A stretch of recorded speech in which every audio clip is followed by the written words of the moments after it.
Hey everybody, thanks for checking out this video. What we're going to do today is use the spot healing brush tool to get rid of blemishes in our image. It is super fast, super easy, and let's jump right in.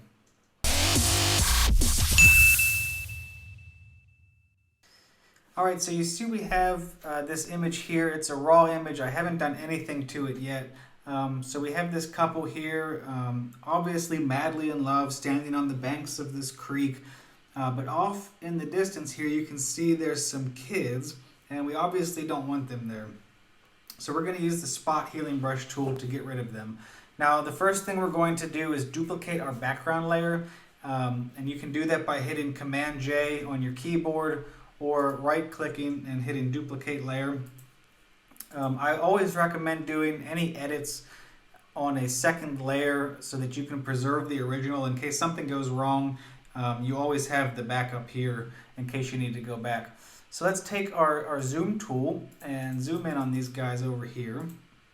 Now when you're zoomed in on an image, if you hit spacebar and click and drag, you can move your canvas and kind of line it up where you like it. So we're going to put these guys in the center. Now we're going to select our spot healing brush tool, and that is shortcut J on the keyboard, or you can go over to the toolbar and it's the one that looks like a band-aid.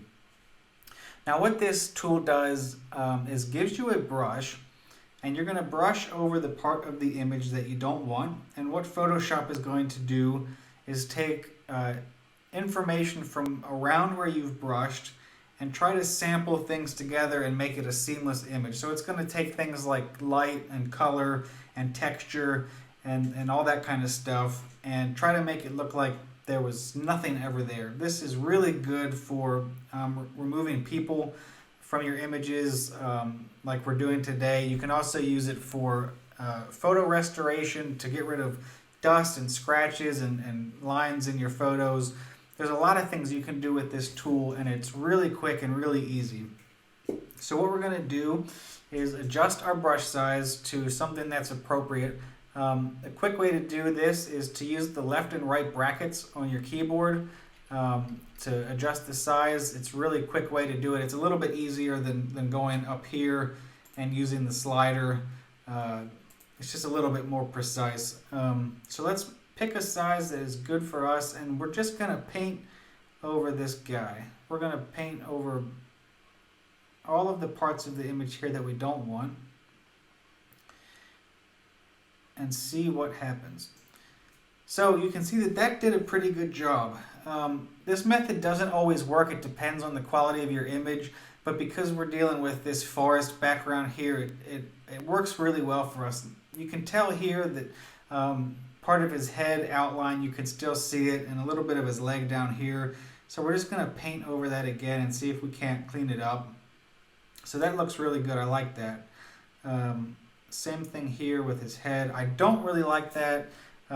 It kind of preserved the line, so we're going to go back a step by hitting Command Z.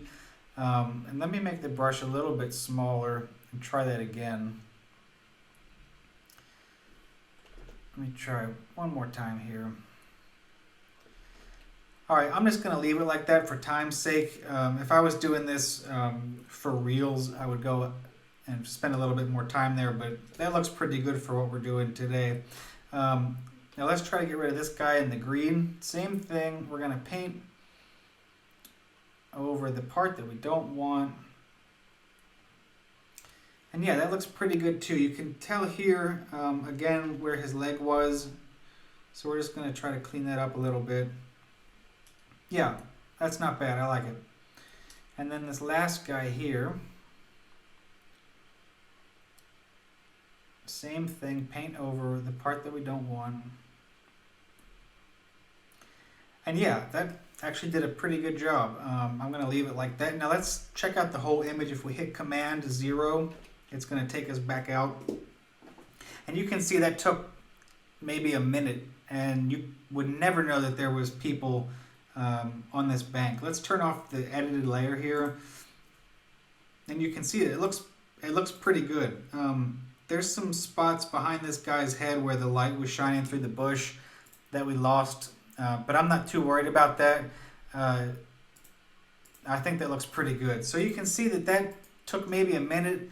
You can also use the clone stamp tool to be a little bit more precise, and we'll do that in another video. But for time's sake, you just can't beat the spot healing brush tool to get rid of things and blemishes in your photo that you don't want there. I hope this was helpful for you. If you have any questions, just write them in the comments and I will get back to you.